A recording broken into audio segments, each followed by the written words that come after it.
आज़मा कहते हैं सर अल्लाह ताला कम अकल देवरों को अकल दे जो अपनी बदनीयती और बद नजरी का शिकार अपनी ही भाभी को बनाते हैं और भाभी माँ की तरह होती है।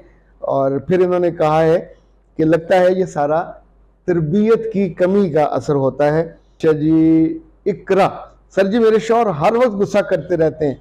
बेटा उसका वो बटन बंद करो जहाँ से गुस्सा आता है। जैसे बिजली जब आ रही है, जो हर वक्त गुस्सा चढ़ा रहता है। मर्द को गुस्सा 3-4 चीज़ों पे, दफ्तर से बेइज्जती करा के आए तो भी गुस्सा घर आके उतरेगा, रास्ते में किसी से लड़ पड़ा तो भी गुस्सा घर आके उतरेगा।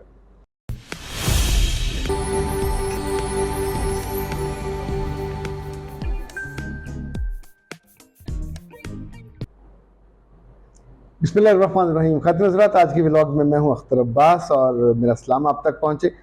बहुत सारे आपके सवाल और कमेंट्स जमा हुए तो आज हम किसी और मौजू की बजाय आपके सवालों को एड्रेस करेंगे। नूर कहते हैं कि सर जी आपकी टिप्स शादी के बारे में तो अच्छी होती ही होती हैं, ज़िंदगी के बारे में आप बहुत करते हैं और मैंने जब जब इनको अप्लाई किया तो मेरी ज़िंदगी में बहुत खुशी आई। बेटा जी बहुत शुक्रिया, मेरा रब आपकी ज़िंदगी में और आसानियाँ दे और खुशी दे। फैथी कहती है कि सर आपकी वीडियोस कमाल की होती हैं, मेरे बच्चे नहीं देखते थे अब थोड़े थोड़े देखने लग गए। फिर उन्होंने अपने बच्चों की शिकायत की है, तो उस पर इंशाल्लाह किस रोज़ बात करेंगे। और नाइला कहते हैं सर आप बिल्कुल माँ की तरह बातें करते हैं, ससुराल वालों के दिल में जगह बनाने के जो गुर आपने बताए हैं मुझे तो उसका बहुत फ़ायदा हुआ है। नाज़मा कहते हैं सर अल्लाह ताला कम अकल देवरों को अकल दे जो अपनी बदनीयती और बद नजरी का शिकार अपनी ही भाभी को बनाते हैं और भाभी माँ की तरह होती है। और फिर इन्होंने कहा है कि लगता है ये सारा तरबियत की कमी का असर होता है। माँ को ये बातें बतानी चाहिए और अगर उसने ना बताई हो तो फिर इंसान हर रिश्ते को, इवन लोग फिर सगी बहनों को भी औरत के तौर पे, इससे ज़्यादा बदबख्ती और कोई नहीं हो सकती। नाबिया कहती हैं कि सर जी इतनी पढ़ाई लिखाई करके भी बंदा बेइज्जती जाके बर्दाश्त करे तो ये तो औरत की ज़िंदगी नहीं है। औरत हमेशा मर्द की तवज्जो चाहती है। मेरे बच्चे, मर्द भी औरत की तवज्जो चाहता है। उसका तरीका ये है कि जो जिन चीज़ों पे वो चाहता है कि आप इम्प्रूव करो, एक दर्जा ऊपर इम्प्रूव करें, उसकी एक्सपेक्टेशन पे पूरा उतरें। और नौशी कहते सर आपकी राय बहुत अच्छी होती है, मैंने अपनी शादीशुदा ज़िंदगी में आपकी वीडियोस देख के बहुत सारी बातों को अमल करना शुरू किया, कुछ बातों को अपनी ज़िंदगी से निकाल दिया और ख़ास तौर पे बहस करना और आगे से बोलना, तो अब मैं बहुत बेहतरी फील कर रही हूँ। एक और बच्ची ने कहा कि सर अगर देवर की जगह ससुर ही इतना कमीना हो कि आप पे बुरी निगाह डाले तो क्या करना चाहिए? बेटा उस पर भी सेम लगेगा। चोर हमेशा अंदर से डरा हुआ होता है। दयानत आदमी, खाइन आदमी, राशि आदमी, जो भी बदयांती करने वाला होगा अंदर से वो डरपोक होता है। तो उस वक्त आप किसी भी चीज़ से उस पर हमला कर दोगे। आप तो यही बताओगे ना कि मैं तो ये समझ ही नहीं सकती कि एक बाप जैसा बंदा ये करेगा, तो मुझे लगा पता नहीं कौन है, तो मैंने उस पर हमला करके आप सर फाड़ दें, उसकी टांग तोड़ दें, उसके नाजुक अजापे को खींच के अपना पाँव मारें, कोई और चीज़ मारें। ऐसे बंदे को स्पेयर नहीं करना चाहिए। डरे वो, आप क्यों डरे? शेर की बच्ची बन के मेरे रब ने इज्जतदार औरतें, इज्जत के साथ जीना और इज्जत के साथ हमें मरना, वो हमारे लिए लिखा है। हज़रत उमर ने कहा था ना कि अल्लाह ने तो इंसानों को आज़ाद पैदा किया, तुम कौन होते हैं उनको गुलाम बनाने वाले? तो अल्लाह ने हमें इज्जत दे के पैदा किया, ये कौन होते हैं आपको बेइज्जत करने वाले?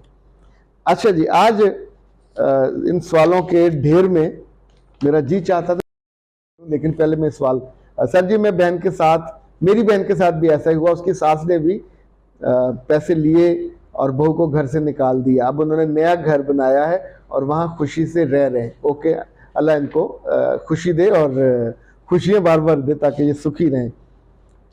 फारिहा सर एक बात पूछनी थी, बात करने में और जवाब देने में क्या फ़र्क है? मेरे बच्चे, बात करने में हम इनिशिएट करते हैं हल्के फुल्के अंदाज में, आज क्या खाएंगे, वो आपकी बहन आने वाली, मैं क्या पकाऊं, ये बात कर रहे हैं।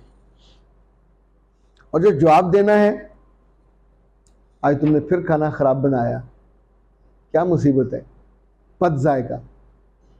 तो इसका एक जवाब है सॉरी, पता नहीं कहाँ से गलती हो गई, कल इंशाल्लाह मैं ठीक करती हूँ। दूसरा जवाब इसका ये है, जिसको जवाब देना कहते हैं, को मौत आ जाती है। एक खाना भी अगर ख़राब पक गया तो मेरे पिछले सारे अच्छे खाने आपने बर्बाद कर दिए। आपकी माँ ने कई दफ़ा सड़ा हुआ खाना बनाया, आपकी बहन आती है 2 दफ़ा उसने खाना बनाया, मिर्च इतनी थी खाया नहीं गया था, नमक ज़्यादा डाल दिया था। अच्छा, अब ये जो बकबक है, ये मट्टी का मर्द भी होगा तो पसंद नहीं करेगा। किसी भी रिश्ते में आप जब आगे से तड़ तड़ जवाब देने लगते हैं तो ये एक्सपेक्टेड आपके लिए हो सकता है, उनके लिए एक्सेप्टेबल नहीं होता, ये नहीं करना। हानिया, सर जी शौहर की हर तरह से खिदमत करती हूँ मगर उसका मुंह सूजा रहता है। मेरे बच्चे चेक करो, मुमकिन है कोई तमोड़ी लड़ गई हो, कोई डेमू लड़ गया हो, कोई वो होती है शहद की मक्खी लड़ गई हो, जरूरी तो नहीं है कि आपकी बात से उसका मुंह सूजा रहे। वैसे बाज कम अक्लों को उनकी माओं ने या उनके दोस्तों ने कोई ना कोई ऐसा कम अक्ल होता जरूर है जो उसको बता कि हमेशा मुंह सुजा के रखना, डिस्टेंस बना के रखना, दबा के रखना। अब बंदा पूछे कि तुम किसी नौकर से ब्याहे गए हो, किसी तुम मतलब नौकरानी तुम लेके आए हो, उससे ब्याहे गए हो, एक इज्जतदार आजाद औरत लेके आए हो, अपने लेवल की, खुद चुनी है, तुम्हारे खानदान ने चुनी है, तो उसको इज्जत दोगे तो इज्जत पालोगे, उसको मोहब्बत दोगे तो डबल मोहब्बत पालोगे, फिर उससे तुम्हें खुशी भी मिलेगी, चाहत भी मिलेगी, औलाद भी मिलेगी। और मैं तो एक और आपके बात बताऊं, मर्दों की बख्शिश उनकी बीवियों और बच्चों की गवाही के साथ जुड़ी हुई है। अगर यहाँ से गवाहियाँ बुरी हुई तो बहुत मुश्किल हो जाएगा, और नहीं यकीन आता तो कोई हदीस ढूंढ लें इस मौजू पे। अच्छा जी, इकरा, सर जी मेरे शौहर हर वक्त गुस्सा करते रहते हैं। बेटा उसका वो बटन बंद करो जहाँ से गुस्सा आता है। जैसे बिजली जब आ रही है, जो हर वक्त गुस्सा चढ़ा रहता है। मर्द को गुस्सा 3-4 चीज़ों पे, दफ्तर से बेइज्जती करा के आए तो भी गुस्सा घर आके उतरेगा, रास्ते में किसी से लड़ पड़ा तो भी गुस्सा घर आके उतरेगा। और ये जो एक चीज़ है सबसे ज़्यादा जिस पे मर्दों को गुस्सा आता है, वो कहती हैं कि निमरा हैं। सर जब मैं घर आऊँ तो मेरे शौहर बहुत नाराज, जब मेरे शौहर कहते जब मैं घर आऊँ तो मेरी एक ही डिमांड है कि तुम खूबसूरत से खूबसूरत लिबास में नज़र आओ, मगर मेरी सास को ये पसंद नहीं है। वो मेरे मियाँ के आने तक मुझे काम में फंसाए रखती है और मुझसे काम करवाए रखती है, यहाँ तक मैं इतना थक जाती हूँ कि लेट जाती हूँ और मियाँ के आने पे तैयार नहीं हो पाती। मेरे बच्चे इससे बड़ी यूँ समझे इम्तहान है, दौड़ है, ये जीतनी है। जो सास के काम है वो वक्त से पहले कर लिया करें, उसके बाद आपने और आके अपने आप को फिर फ्रेश करो दुल्हन की तरह। जिसका मियाँ चाहता है कि उसकी बीवी ऐसी रहे तो उसको तो अपने मियाँ के साथ जीना है, उसकी बात माननी होगी। सास को अकोमोडेट करें, एडजस्ट करें। आप नौकरानी नहीं हो, मेड नहीं हो, माई नहीं हो। और मियाँ के आने से पहले पहले जब आप तैयार हो जो मेकअप शेकअप कर लो, उस वक्त कमरे से मत निकलो, जब मियाँ आ जाए फिर निकलो। बीच में बुलाए भी तो कहे मैं आती हूँ, अभी मैं ज़रा बाथरूम में हूँ, कुछ काम कर रही हूँ, कोई हर्ज नहीं है। और फिर मियाँ को रिसीव करो, आके उससे गले मिलो, उसके माथे पे बोसा दो, उसके हाथ पे बोसा दो, और इनफैक्ट जो इंटीमेसी है उसका शुक्रिया अदा करो कि आपने तो जो दिलाई, आई एम फीलिंग वेल।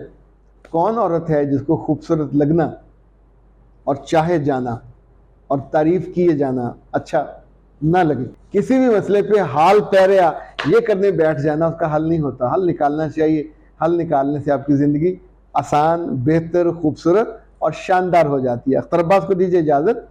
अस्सलाम वालेकुम।